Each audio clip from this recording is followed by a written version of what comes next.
എൻ്റെ പേര് ശ്രീവിദ്യ. ഞാൻ സാറിനെ കോണ്ടാക്ട് ചെയ്യുന്നത് ഒരു ഫ്യൂ മന്ത്സ് ബാക്ക്. ഞാൻ ഇമോഷണലി, മെൻ്റലി, ഫിസിക്കലി ഷാറ്റേർഡ് ആയ ഒരു സിറ്റുവേഷനിലാണ്. ഞാൻ ഒരുപാട് ട്രൈ ചെയ്തിട്ടാണ് എനിക്ക് സാറിനെ കിട്ടിയത്. തന്നെ സാർ ഹീൽ ചെയ്തു. എനിക്കത് ഒരുപാട് ഇഫക്റ്റീവ് ആയിരുന്നു. അത് ഓൺലൈനായിരുന്നു അല്ലേ? ഓൺലൈനായിരുന്നു. അതിനുശേഷം ഞാൻ അറ്റൈൻമെൻറ്റിനെ കുറിച്ച് സംസാരിച്ചു. ഇപ്പം എനിക്ക് ആ ഓപ്പർച്യൂണിറ്റി തന്നു സാറിനും ഇവിടെയുള്ള എല്ലാ കൂട്ടുകാർക്കും അതിന് നന്ദി. എനിക്കുള്ള ഫസ്റ്റ് ക്വസ്റ്റ്യൻ, നമ്മളിപ്പോൾ ഒരാളടുത്ത് സംസാരിച്ചുകൊണ്ടിരിക്കുക. നമ്മൾ സംസാരിച്ച് കഴിഞ്ഞിട്ട് നമ്മളവിടെ നിന്ന് ഇറങ്ങുമ്പോൾ നമുക്കിപ്പം ഒരുപാട് നെഗറ്റീവ് എനർജി ഫീൽ ചെയ്യുന്നു നമുക്ക്. അങ്ങനെയുള്ള കേസിൽ നമ്മൾ എന്താ ചെയ്യുക? ഈ പറഞ്ഞ പോലെ ഈ സിറ്റുവേഷൻ എങ്ങനെ ഹാൻഡിൽ ചെയ്യണം എന്നതുപോലെ തന്നെ ബുദ്ധിമുട്ടാണ് എൻ്റെ ആൻസർ. കാരണം ഒന്ന് നമ്മൾ മനസ്സിലാക്കേണ്ടത്, life has happened, life is already programmed. It is ഒരു ആക്സിഡൻ്റ് അല്ല ആമി ഇവിടെ വന്നത്, അല്ലെ ജാനി തന്നെ വന്നു ഇത് വന്നു. It's not an accident, it is programmed, it is predetermined. അപ്പം നമുക്ക് ലൈഫിൽ അല്ലെങ്കിൽ നമ്മുടെ ഫാമിലിയിൽ ചില സിറ്റുവേഷൻസ് അല്ലെങ്കിൽ ചില കാര്യങ്ങൾ സംഭവിക്കുന്നത് ആ ഒരു കാർമിക് സ്ട്രക്ചറിൻ്റെ ഭാഗമായിട്ടാണ്. അപ്പം അത് ആ കാർമിക് സ്ട്രക്ചറിലൂടെ പോകാതെ ഒഴിഞ്ഞു മാറാൻ നമുക്കാവില്ല. അതുകൊണ്ടാണ് ഈവൻ പലപ്പോഴും ഈ സന്യാസത്തെ പോലുള്ള കാര്യങ്ങൾ അല്ലെങ്കിൽ മറ്റു പല പലായന പ്രവണതകൾ ഉണ്ടാക്കുന്ന മറ്റു പല സിസ്റ്റങ്ങളും, ഈവൻ മദ്യപാനം അല്ലെങ്കിൽ മറ്റു പല ഈ മദ്യപാനം അങ്ങനെ ഉണ്ടാകുന്നതാണ്. കാരണം നമുക്ക് we want to escape our self from certain realities which we cannot face.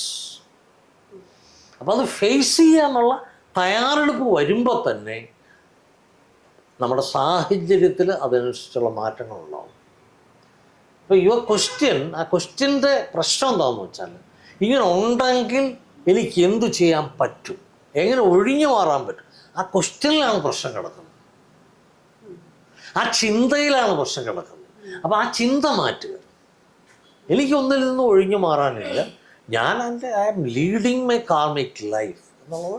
പിന്നെ ഞാനിപ്പോൾ അങ്ങനെ പറയുമ്പോൾ ചോദിക്കാം, ഇപ്പോൾ ഇത്രയും കറക്റ്റായിട്ട് ഇത്രയും ഇതായിട്ട് നമുക്ക് അനുഷ്ഠിക്കാൻ പറ്റും, കാരണം ഫേസ് ചെയ്യാന്ന് പറഞ്ഞാൽ ഈസ് ഇറ്റ് ഈസി, പക്ഷെ ദർ ഇസ് നോ അതർ വേ.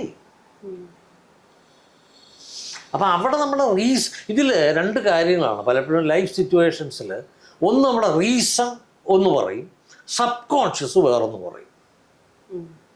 ഈ കോൺട്രഡിക്ഷനാണ് പലപ്പോഴും പ്രശ്നം ഉണ്ടാക്കുന്നത്. അപ്പം നമ്മൾ ഒന്നുകിൽ നമ്മുടെ കോൺഷ്യസ് മൈൻഡിനെ, നമ്മുടെ റീസണെ പറഞ്ഞ് മനസ്സിലാക്കുക, ഇതിങ്ങനെയാണ് സിറ്റുവേഷൻ എന്ന് പറയുക, മനസ്സിലാക്കുക, അതനുസരിച്ചുള്ള പ്രിക്കോഷൻസ് നമ്മൾ എടുക്കുക.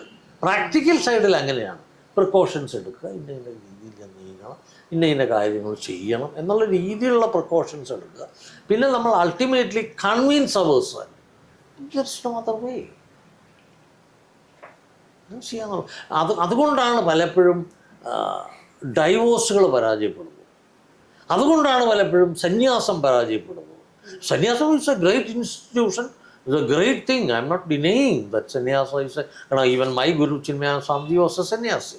ഞാൻ ഒരിക്കലും അത് ഇതായി തള്ളിപ്പറയുകയല്ല, പക്ഷേ മെജോറിറ്റി ഓഫ് ദ കേസസ് അത് ഫെയിലിയർ ആവും. ഈവൻ ഡൈവോഴ്സസും ഫെയിലിയർ ആവുന്നതിൻ്റെ കാരണം എന്ന് വെച്ചാൽ you want another way, you create, U want to produce another way. അന്നാ നമ്മൾ മനസ്സിലാക്കേണ്ടത്, you cannot produce anything in life. Everything is created, everything is predetermined, everything happens in its own accord. അതിൻ്റെ താളത്തിലാണ് അത് സഞ്ചരിക്കുന്നത്. Life force energy എന്ന് പറയുന്നത് ആണല്ലോ reiki, universe life force energy. അപ്പം എന്താണ് നമ്മുടെ സോൾ പർപ്പസ് ആൻഡ് ലൈഫ് പർപ്പസിൻ്റെ ഡിഫറൻസ്? ലൈഫ് പർപ്പസ് അതത് രണ്ടും സെയിം ആണ്? രണ്ടും സെയിം തന്നെയാണ്. കാരണം നമ്മുടെ if you consider your soul living, it is life.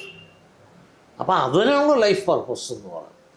രണ്ടല്ല. പിന്നെ ചിലർ പർപ്പസ് ആൻഡ് ഗോൾ. ഇത് രണ്ടും രണ്ടായിട്ട് പറയുന്നവരുണ്ട്. കാരണം ലൈഫിനൊരു പർപ്പസ് ഉണ്ടോ, അല്ലെങ്കിൽ ലൈഫിൻ്റെ പർപ്പസ് എന്താണ്, അത് കോമൺ ആണ്. എല്ലാവർക്കും ഒരു പർപ്പസ് ഉണ്ട്, ഇറ്റ്സ് കോമൺ. പിന്നെ എൻ്റെ വിഷൻ എന്താണ്, എൻ്റെ ഗോൾ എന്താണ്, എൻ്റെ എയിം എന്താണ്, അത് ഞാൻ തീരുമാനിക്കുന്നത്. ഇത് രണ്ടും ഒരുമിച്ച് വരുന്നിടത്താണ് ലൈഫ് സക്സസ് ആവുന്നത്. ഞാൻ എൻ്റെ എയിം ഡിറ്റർമിൻ ചെയ്തിരിക്കുന്നു, എൻ്റെ ലക്ഷ്യം ഇതാണ്, എനിക്ക് നേടേണ്ടത് ഇതാണ് എന്ന് ഡിറ്റർമിൻ ചെയ്യുമ്പോൾ ഈ എൻ്റെ അത് പർപ്പസുമായിട്ട് മീറ്റ് ചെയ്യുന്നുണ്ടെങ്കിൽ ഐ എം എ സക്സസ്. അതാണ് ക്രോസ് എന്ന് പറയുന്നത്. ക്രോസ്, നമ്മുടെ കുരിശ് എന്ന് പറയുന്നത്. കാരണം നമ്മൾ there is a vertical line going, it's God's will, and this is horizontal, free will. ആ ഇൻ്റർസെക്ഷൻ ശരിക്കും സാധിച്ചാൽ, അത് സാധിച്ചാൽ സക്സസ്. അത് റേക്കി വഴി വളരെയധികം സാധിക്കുന്നുണ്ട്. നമ്മുടെ സോൾ പർപ്പസ്, നമ്മുടെ ലൈഫ് മിഷൻ കണ്ടെത്താൻ പേഴ്സണലി സ്പീക്കിംഗ് എനിക്ക് സാധിച്ചിട്ടുണ്ട്. അതുകൊണ്ടാണ് ഞാൻ പറയുന്നത്. കാരണം ഞാൻ കഴിഞ്ഞ ദിവസം തന്നെ ഒരാൾ പറഞ്ഞത്, ഐ ഡോണ്ട് ബ്ലഫ്, ഞാൻ ബ്ലഫ് ചെയ്യാറില്ല. What I am speaking is my experience, അനുഭൂതി എന്ന് തന്നെ പറയും. അതിൽ നിന്നുകൊണ്ടാണ് ഞാൻ സംസാരിക്കുന്നത്. ഞാൻ ഓരോ ഇൻ്റർവ്യൂസ്, ഇത്രയും കൊടുത്ത എല്ലാ ഇൻ്റർവ്യൂസിലും എൻ്റെ ബോധത്തിൽ നിന്നുകൊണ്ടാണ് ഞാൻ സംസാരിക്കുന്നത്. I am aware what I am talking. നമ്മളെ പ്രൊട്ടക്റ്റ് ചെയ്യുന്നുണ്ടല്ലോ. അപ്പം രാവിലെ എഴുന്നേറ്റ് നമ്മൾ പ്രൊട്ടക്റ്റ് ചെയ്തിട്ടാണ് നമ്മൾ വർക്കിന് പോകുന്നത്. ഇതേപോലെ നമുക്ക് നമ്മുടെ സിബ്ലിങ്സിനെയോ അല്ലെങ്കിൽ നമ്മുടെ പാരൻസിനെയോ നമുക്ക് പ്രൊട്ടക്റ്റ് ചെയ്യാൻ പറ്റുമോ? പ്രൊട്ടക്റ്റ് ചെയ്യാൻ പറ്റും.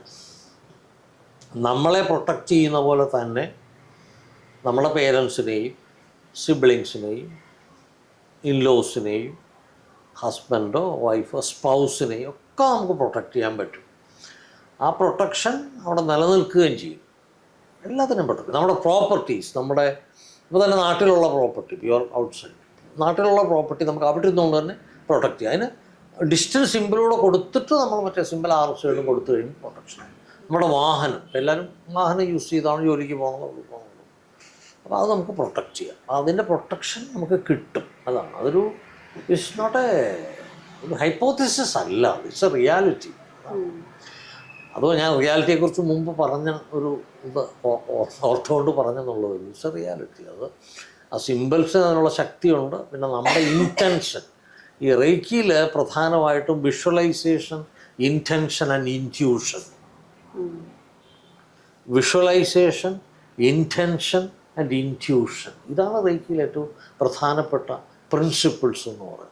ഇതിനെ ബേസിൽ ചെയ്തുള്ള എന്തും റേക്കിയിൽ വിജയിക്കും, വർക്ക് ചെയ്യും.